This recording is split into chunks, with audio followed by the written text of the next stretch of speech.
नवीन घराचं आमिष दाखवत पंढरपुरात महिलेची फसवणूक। एकूण 18 लाखांची चोरी रिकव्हर केली। यामध्ये 12 तोळे सोने, 300 ग्राम चांदीसह 3,78,000चा मुद्देमाल जप्त। गोपाळपूर इथे राहणाऱ्या नंदाबाई भोई हे मासे विक्रीचा व्यवसाय करून आपली उपजीविका चालवतात।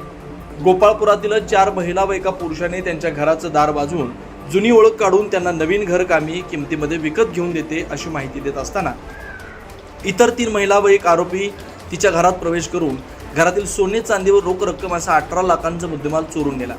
सदरच्या घटनेची फिर्याद पंढरपूर तालुका पोलीस स्टेशनला दिल्यानंतर पोलिसांनी फिर्यादीने दिलेल्या वर्णनानुसार गावातील महिलांना ताब्यात घेऊन चौकशी सुरू केली। त्यांनी सुरुवातीला उडवाउडवीची उत्तर दिली। नंतर गुन्हा केल्याचं कबूल करत आपल्याकडील 12 तोळे सोने तसेच 300 ग्राम चांदी, एक सॅमसंग कंपनीचा मोबाईल, फिर्यादीच्या अर्बन बँकेचं पासबुक, एफडी कार्ड व 3,78,000 रोख रक्कम असा एकूण 18 लाखांचा मुद्देमाल काढून दिल्यानं तालुका पोलिसांना 100% चोरीची रिकव्हरी करता आली। या घटनेतील 3 आरोपींचा शोध अजून सुरू आहे। अशा प्रकारचे किती गुन्हे केले त्याची माहिती पोलीस घेतात। जय हिंद। मी सहाय्यक पोलीस अधीक्षक पंढरपूर उपविभाग। 16 एप्रिल 2026 म्हणजे परवा सायंकाळी 11:30 वाजेच्या सुमारास गोपाळपूरमध्ये एका घरामध्ये एक घटना घडली। एक 50 वर्षाची महिला होती।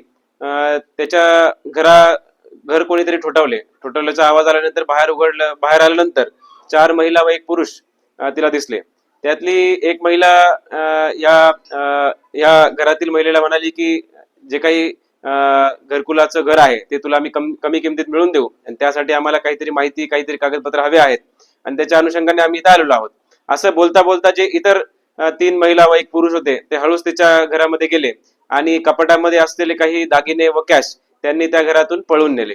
अशी खबर मिळताच पोलीस स्टेशन पंढरपूर तालुक्याचे प्रभारी अधिकारी व इतर PSI व संपूर्ण टीम या गोष्टीसाठी रवाना झाली आणि चौकशीसाठी रवाना झाली। त्याच्या अन्वये गुन्हा क्रमांक 300/2026 ह्या पोलीस स्टेशन मध्ये दाखल झाला। त्याच्यामध्ये जो काही गेलेला माल आहे तो 18 लाखाचा माल आहे, ज्यामध्ये 12 तोळे सोनं, 3,78,000 रुपये कॅश व 300 ग्राम चांदीचे ज्वेलरी असे त्या स्टोलन आयटम्सचे वर्णन होते।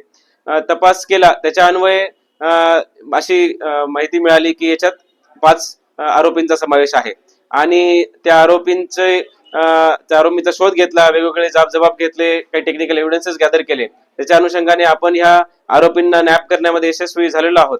त्यापैकी 3 आरोपी आपल्या ताब्यात आहेत, इतर दोघांचा शोध चालू आहे आणि हा जो काही गेलेला जो माल होता 18 लाखाचा तो संपूर्ण 100% रिकव्हरीने आम्ही तो जप्त केलेला आहे आणि कोर्टाच्या ऑर्डरने आम्ही तो फिर्यादीला परतही करणार आहोत।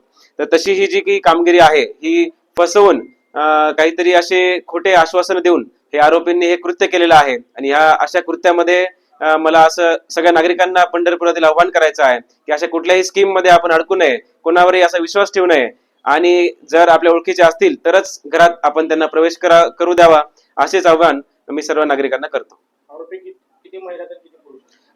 एकूण आरोपी 5 आहेत, 4 महिला आहेत, 1 पुरुष आहे। आता 3 आरोपी सापडलेले आहेत, 2 अजून फरार आहेत, त्यांचाही ताबा आम्ही लवकरात लवकर घेणार आहोत। आरोपी पंढरपुरातलेच आहेत, विशेषतः ते गोपाळपूर त्या गावातीलच आरोपी आहेत।